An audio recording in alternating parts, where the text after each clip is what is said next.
Hello बच्चों, let's see this question. Chlorofluorocarbons are responsible for A acid rain, B ozone layer depletion, C global warming, D thermal inversion.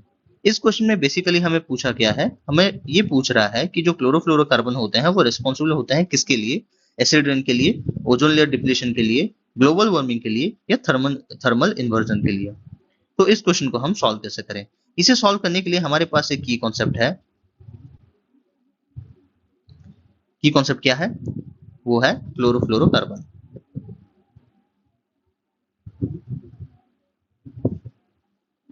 Chlorofluorocarbon को हम CFCS के नाम से भी जानते हैं। ये ज्यादा पॉपुलर है CFCS के नाम से। और ये होता है compound of carbon, fluorine and chlorine का।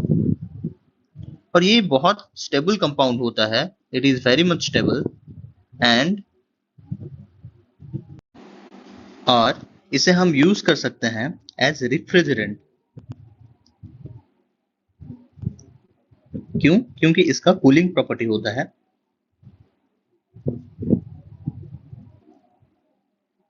इसका कूलिंग प्रॉपर्टी होता है और ये रिएक्ट नहीं करता with any food material.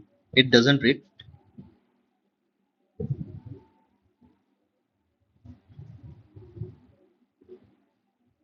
Any food material. But इसे हम क्यों यूज नहीं करते? पहले इसे यूज किया जाता था इन रेफ्रिजरेशन, बट आजकल यूज नहीं किया जाता। इसका रीजन क्या है? क्योंकि ये जब हम इसे ट्रोपोस्फियर में रिलीज करते हैं, जब इसे हम रेफ्रिजरेशन के हिसाब से यूज करते हैं, तो ये ट्रोपोस्फियर में रिलीज होता है। ट्रोपोस्फियर से ये स्ट्रेटोस्फियर तक चला जाता है। और स्ट्रेटोस्फियर में हमें पता है क्या प्रेजेंट होता है। स्ट्रेटोस्फियर में प्रेजेंट होता है ओजोन लेयर। अभी जो ओजोन लेयर है उसमें क्या प्रेजेंट होता है? उसमें O3 प्रेजेंट होता है। जब ये स्ट्रेटोस्फियर तक जाता है तो CFCs ये क्या रिलीज करते हैं? यूवी रेस के साथ रिएक्ट करके, reacts with the UV rays और अल्ट्रावायलेट रेडिएशंस,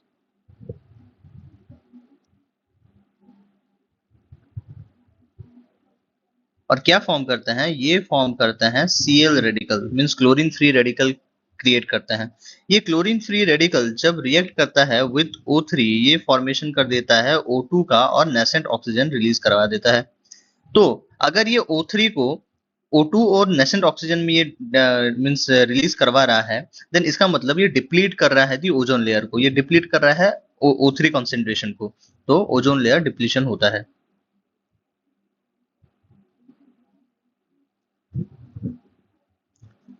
तो हमें क्या पता चला? जो CFCs है, क्लोरोफ्लोरोकार्बन, ये रेस्पॉन्सिबल होता है for the ozone layer depletion. So correct answer is option B, ozone layer depletion.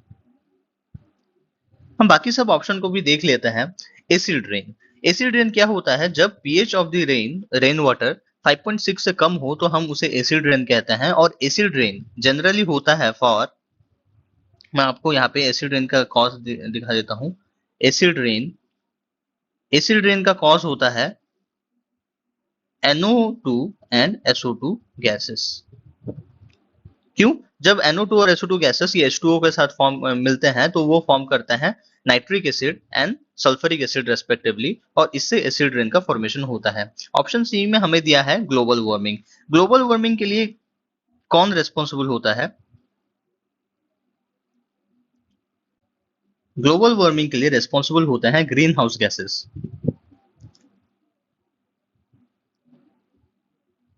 Green house gases में कौन कौन से आते हैं? Like carbon dioxide, carbon monoxide, और उसमें वाटर वेपर्स भी आते हैं ग्रीन हाउस गैसेस में। ये लोग क्या करते हैं? हमारे जो अर्थ से इंफ्रारेड रेडिएशन निकल रहा है आफ्टर रिफ्लेक्शन, मींस जो सन रेज आता है वो, और वो सन रेज का रिफ्लेक्शन होता है from our earth surface.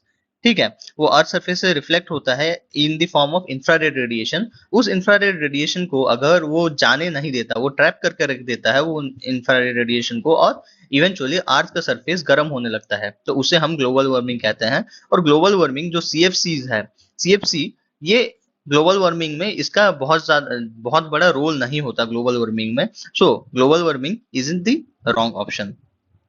Option D, thermal inversion. Thermal inversion क्या होता है? थर्मल इन्वर्जन एक प्रॉपर्टी है, सॉरी ये प्रॉपर्टी नहीं है, एक फेनोमेनन है जो कि हमें देखने को मिलता है in the atmosphere at some places in the atmosphere. क्या होता है कि जब अबव द एटमोस्फियर हम जाएं, एक लेवल से दूसरे लेवल मींस ट्रोपोस्फियर से स्ट्रेटोस्फियर तक, या फिर ऊपर ऊपर हम जैसे जाते रहते हैं एटमोस्फियर में, तो क्या होता है टेम्परेचर डिक्रीज करना चाहिए, बट थर्मल इन्वर्जन में क्या होता है टेम्परेचर राइज करता है as we go up the atmosphere, which is a troublesome phenomena. ये सही नहीं है, ये फेनोमेना नहीं होना चाहिए। तो थर्मल इन्वर्जन, बट इसमें सीएफसी का कोई रोल नहीं होता, so it is a wrong option. Correct answer is option B, ozone layer depletion. Hope you understood this well. Thank you.